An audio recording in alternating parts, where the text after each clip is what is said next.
Good morning, happy Thursday.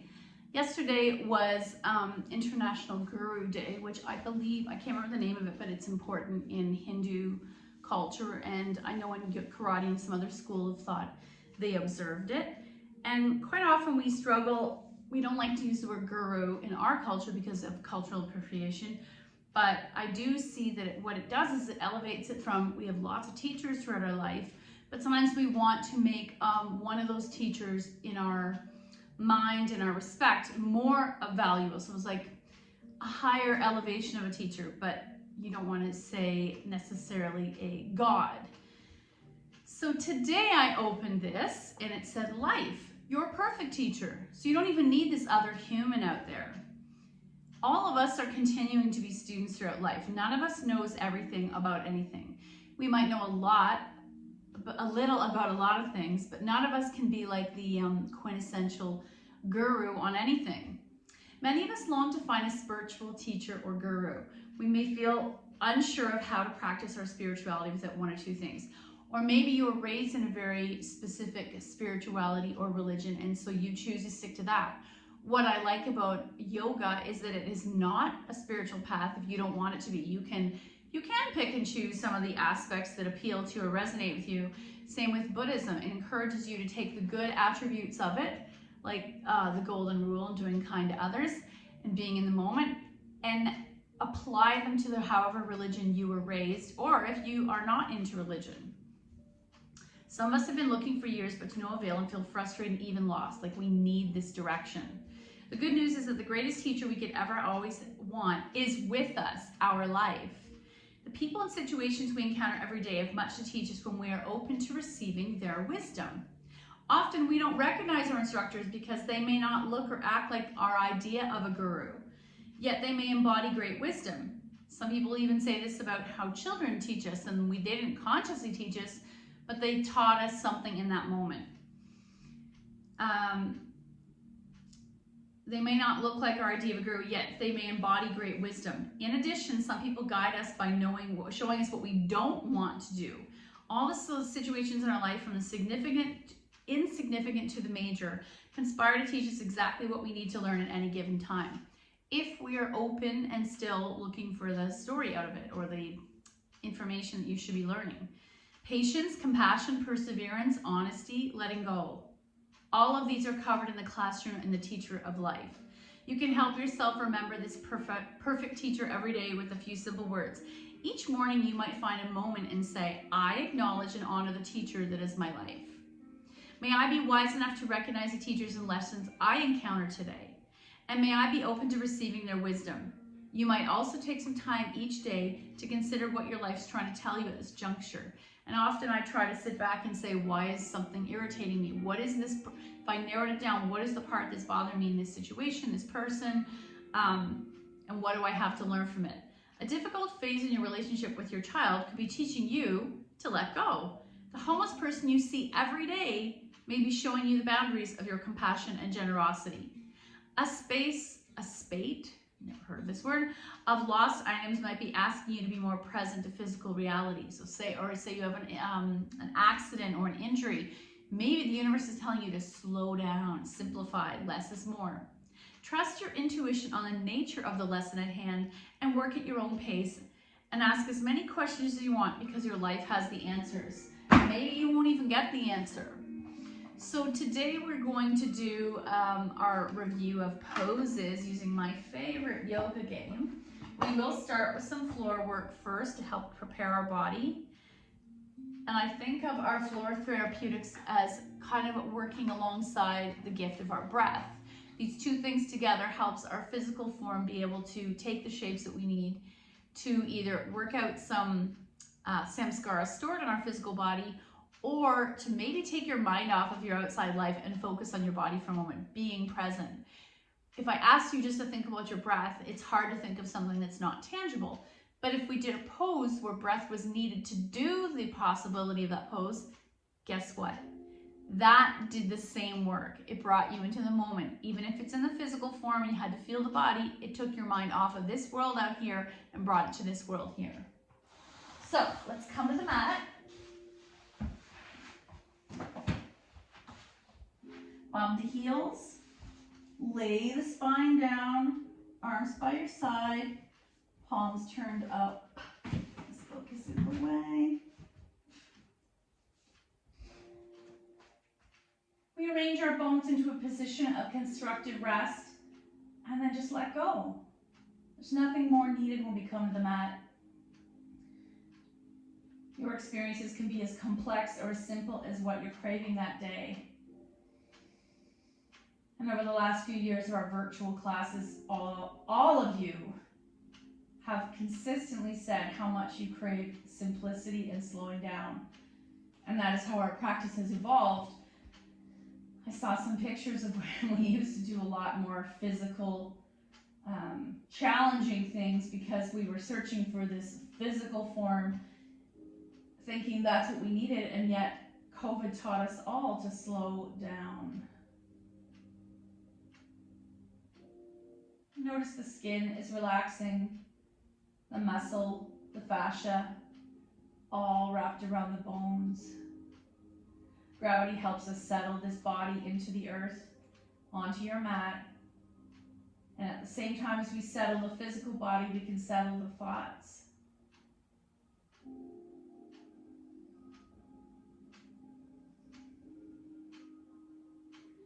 When you feel that your body has hit that sensation of surrender enough, bring your thoughts back to the quality of your breath.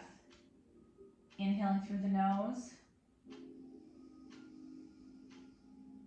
Pausing at capacity and slowly exhale to completion.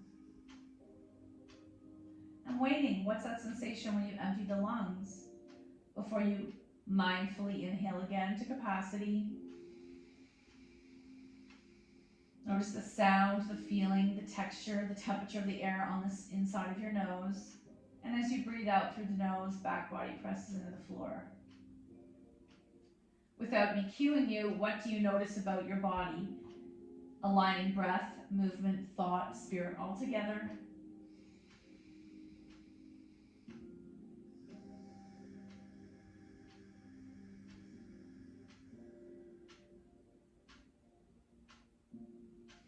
And keeping your eyes closed, gently walk the feet as wide as the mat. Let's take 2 breaths here in wide leg constructive rest. Pressing the back into the floor. I notice the back of my knuckles gently pressing the floor, the flesh of the forearm, shoulders wide. 3 breaths here, quietly inside your head.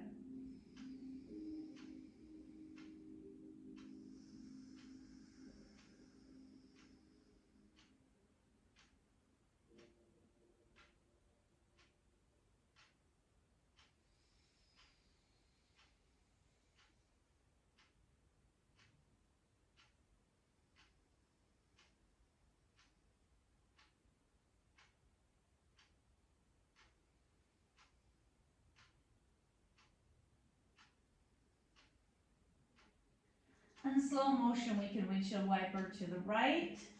Notice what happens with that action, stretching the hip and resonating into the lower back.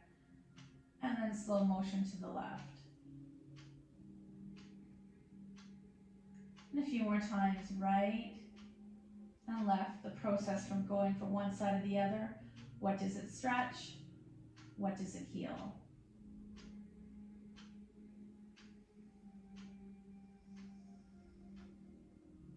Back to center, knees to chest, little boat. Let's help our knees come to the floor on the left, double leg spinal twist. Right arm opens to a T or cactus. Your shoulder's going to tell you what you need.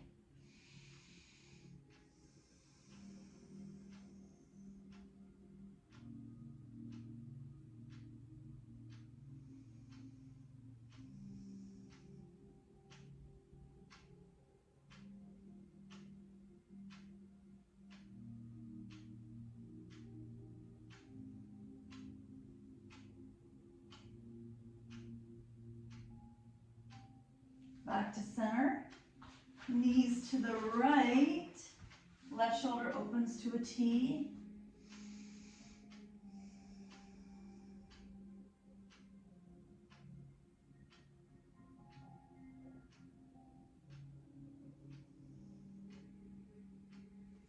Back to center, little boat. Right leg in, left leg extends.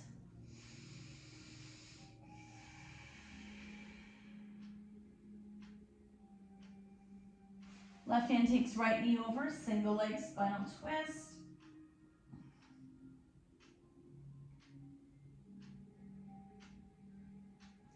Back to center, little boat or egg beaters. Left leg in, right leg extends. Right hand takes left knee over. Single leg spinal twist. Keep that left shoulder anchored. Enjoy the twist and let your breath go a little deeper. Back to center, little boat. Feet to the mat. And I want to do a quick hip stretch while we're here. We're going to lift your bum up and take one block or a pillow underneath your pelvis. Right leg in, left leg extends. Let's take 2 breaths with the heel. The left heel still gently resting on the floor. The feet are softly relaxed.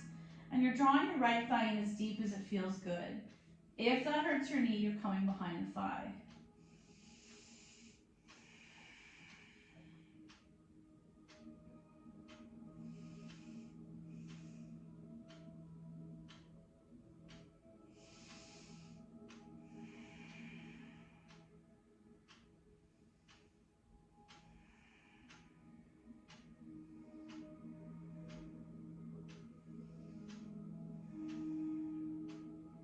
Option now to stay here or let that left heel dangle a couple inches off the mat.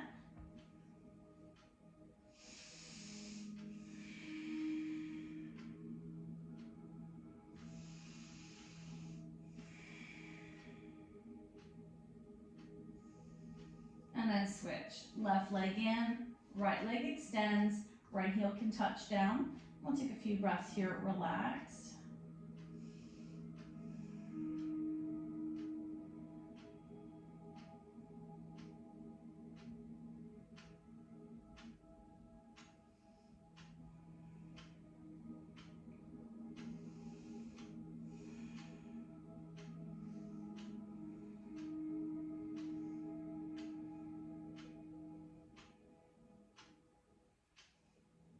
Option now to dangle that right heel. So we're deepening what's happening in that right hip flexor, all down the thigh. Use the exhale to help your body let go of any tension you're holding in that hip or thigh, knowing you're gonna heal your lower back, even if it's temporary. And then switch. I'm gonna add one more block, totally optional. Pressing to the floor, hips rise. Let's take 2 breaths in a supported bridge. And I might take my palms down to give my wrists and shoulders a break. Chin lifts slightly to the ceiling. Inhale 1. Exhale. Inhale 2. Exhale.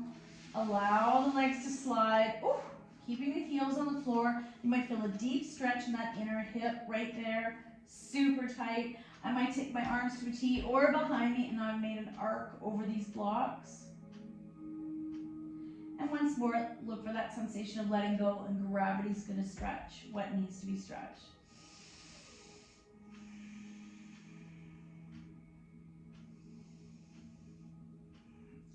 Okay. Coming back to constructive rest or supported bridge, I'm going to bring right leg in, left leg extend, start with the heel down, 2 breaths.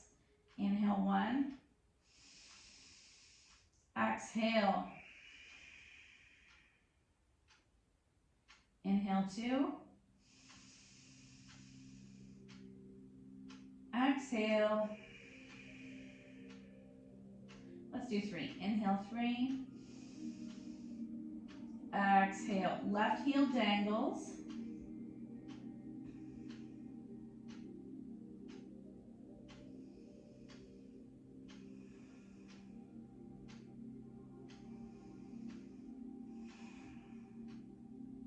Switch, left leg in, right leg extends.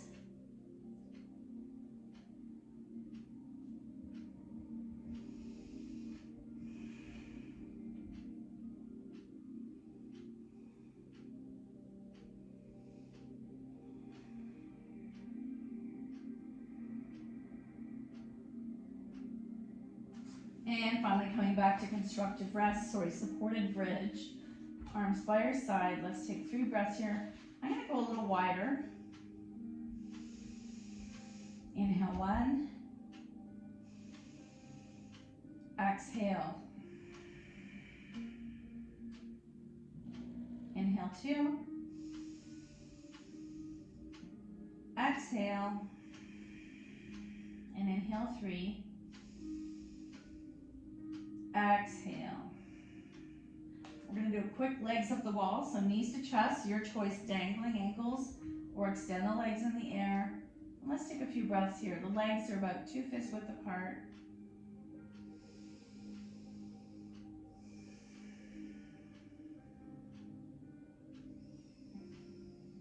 And then let the legs fall wide.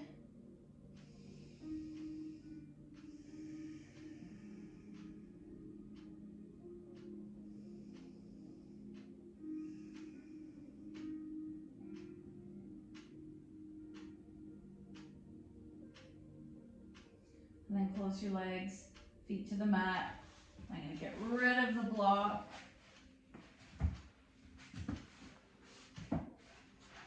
Rolling onto your side, let's take a pause. And then gently press yourself upright. So we're going to review some poses because I feel like we don't get a chance to do this very often. I've had great feedback when we do use one of the games that I used to use for children. Sometimes I use for teens.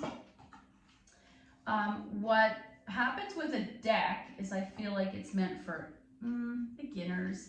And your yoga vocabulary is a lot bigger than that in terms of poses and postures. So let's spin this. Green. Lion pose. That's interesting because that's a very invigorating way to wake us up. So we're going to sit on our knees. First, we're going to do it without breath of fire. Hands on your thighs. Inhale. Exhale. I'm going to do that 2 more times. Inhale.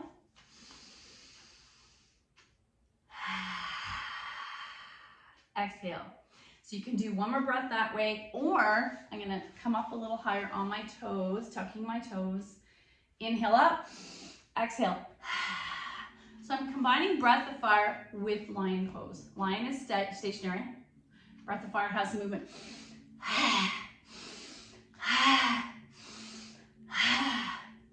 Did your body need that energy? Okay, what's our next one? Green again. Oh, seated forward fold, one of my favorite.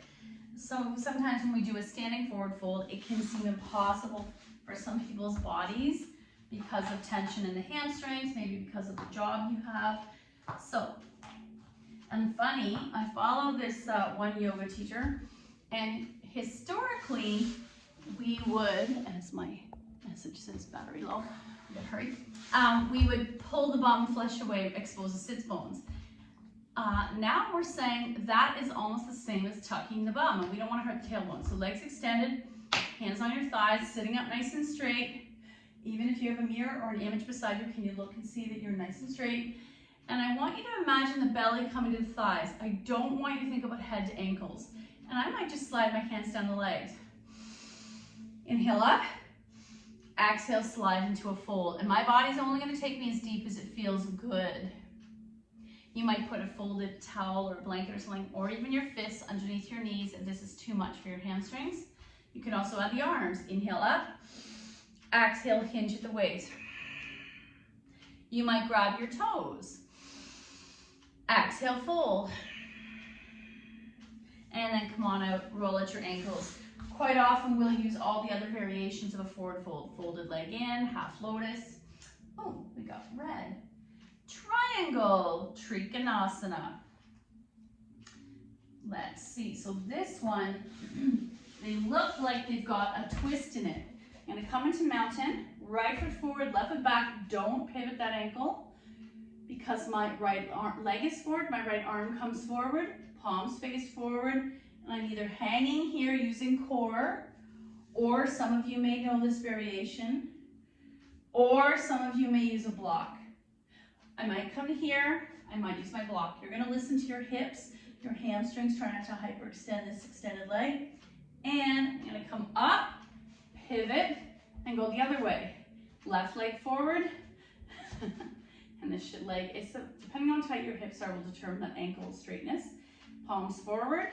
I'm either dangling using core, or you're on the ankle or the foot. You may see this variation a lot. Some people don't like this. And then bend to come back up. We'll do a squat in between. How does that feel? A lot of the variations that we used to use back in the day, we are slowly evolving. If you've been in my classes, you know, we're slowly evolving so that we're not hurting joints. Oh, I love this one. Side leg reclining twist, reclining lift. So this pose kind of throws some of our yoga alignment to the wind. So I'm going to lie on my right side, head is supported in my hand, feet are flexed and stacked, leg up, and I might grab here. Oh, I can feel we didn't do the strap today. Oh my. And let's stay here for 2 breaths. Inhale 1, exhale. Inhale 2, exhale, bend to come out. I'm going to roll into the other side. We want symmetry and balance in the body. Even if we'll never be identical, my friend always says, each side of us are sisters, not twins. I'm on my left side now, head is supported, right leg up. And if it's too much, you might keep a knee bent and then slowly stretch out. You might come behind the thigh. 2 breaths. Inhale 1, exhale, inhale 2, exhale, release. And I can feel we didn't do as much floor work as we usually do. And we didn't do our sun salutations. I can't believe how it feels, that difference in the body. Blue. Lotus. We are not doing lotus. It's not serving our hips or knees. Oh, cow face. So this should be interesting. We have not done as much prep work in our body to kind of, I think of the prep work as like when you oil the cookie sheet or clean your knives. So let's do right leg down, left leg on top. I'm either sitting upright, leaving the arms as is, or left arm on top, right arm underneath. I'm either holding my back or making a bind. And let's do 2 breaths. Inhale 1, exhale. Some of you might forward fold if that feels good. Inhale 2, exhale, release. I'm going to switch. Right leg on top, left leg on bottom. You're always welcome to use a block under that top foot. Let's do right hand on top, because right leg's on top, left hand underneath. Inhale 1, exhale. Inhale 2, exhale, release. That was like the fastest version we've ever done of Gomukhasa. Green. Child's pose. Isn't that interesting that even in this game, they've worked into this beautiful pose that we use as a transition between other poses as a little gift to our body, or a resting pose. Maybe you psychologically need a rest. I'm going to go into extended child's pose. That's my favorite.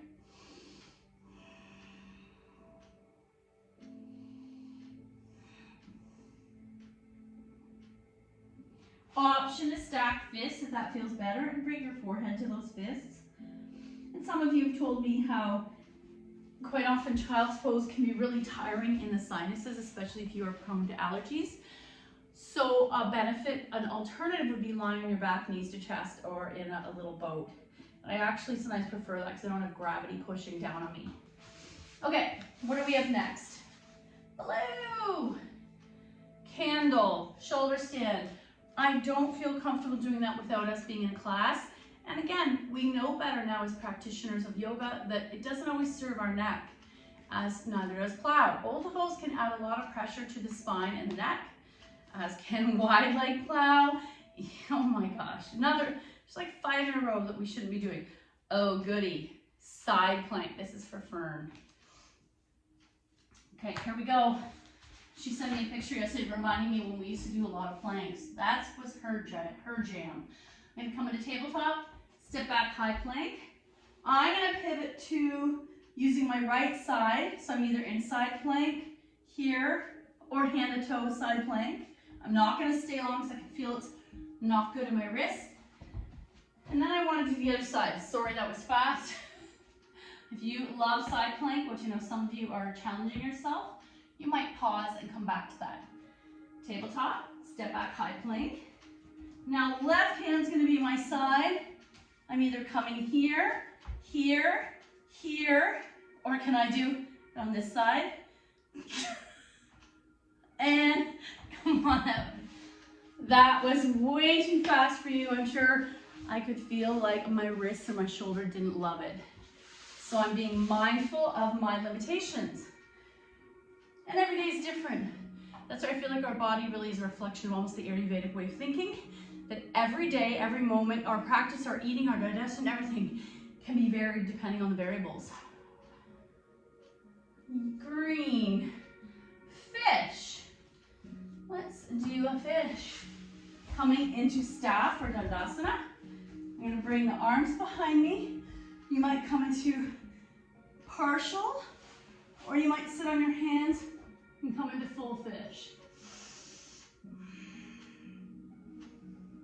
And then I'm going to come on out. I'm not staying there long. We did not do a lot to warm up the upper back or the neck. I want to be mindful of that. Red. Warrior one. I'm not sure why, but a lot of you tell me how much you love Warrior, especially the Warrior series. I think of it as a very archetypal set of poses. When one thinks of yoga, think of tree and warrior. So coming into mountain, right foot forward, left heel lifts, different than triangle or trikonasana. Right knee bends. And I can feel a deep stretch in that left groin. I feel like we should have done more hip work. Coming into warrior one. And then to come out, I'm going to come out to almost a warrior two, hybrid. And I'm going to put left knee forward, right heel lifts, warrior one on the left side. And then release. And of course we can do a squat in between. Nice. Okay. Green. We're getting a lot of greens. Single leg head to toe, head to knee. So the single leg forward fold quite often is more enjoyable for our bodies than a double leg. We started with a double leg, which is similar to Dandasana. This time I'm going to keep left leg out, right leg in. Right foot nestles into that left inner thigh. Depending on your hip mobility, that heel may come closer to the pubic bone, doesn't really matter. And I can either press right knee towards the earth, opening up that hip, or I can sit a folded blanket or a block. Arms to the sky, torso towards the center. Let's hinge at the waist. Reaching out, so I might stop here. I might grab my feet. I might take both hands of the foot. I may stay to the floor. You're listening to your own body. Inhale one. Exhale. Inhale two. Exhale. Come on out. Let's do the other side. Maybe you want to roll out the ankles or massage your legs in between. Left foot in, right leg out. Inhale one, reaching up through the fingers, and as you exhale, you're folding towards that right foot or the center. I feel like the center is more honest in the pelvis, but quite often our instinct is to grab that foot. And then come on out. Beautiful. We're going to do our reading now as we approach the end of the class, and I want you to think about today, when we revisited some poses, is there one that stood out to you, and maybe why? Oh, I just got one called Risk It. One of my favorite artists. Yesterday on Instagram, she had a beautiful picture of a fox. Risk It. And they show these birds of a feather all together as a group, which we tend to be as humans. We love to do what other people are doing, feel safe. And this one bird has chosen to fly away separately from the pack. Great things are born from those brave enough to fly. Those who are willing to risk failure. Your dreams require action, and you're ready to make a move. Remember, you have nothing to lose. Even if you flop, you'll receive valuable insight, and there's that life lesson we were talking about. So get off your butt and take a leap. Go for it. And maybe think about your life right now. Is there something that you have been afraid to do? If anything that aging or that COVID has taught me is life is too short to put things on the back burner, take a risk. Thank you so much for your effort. The good in me sees the good in you. Namaste.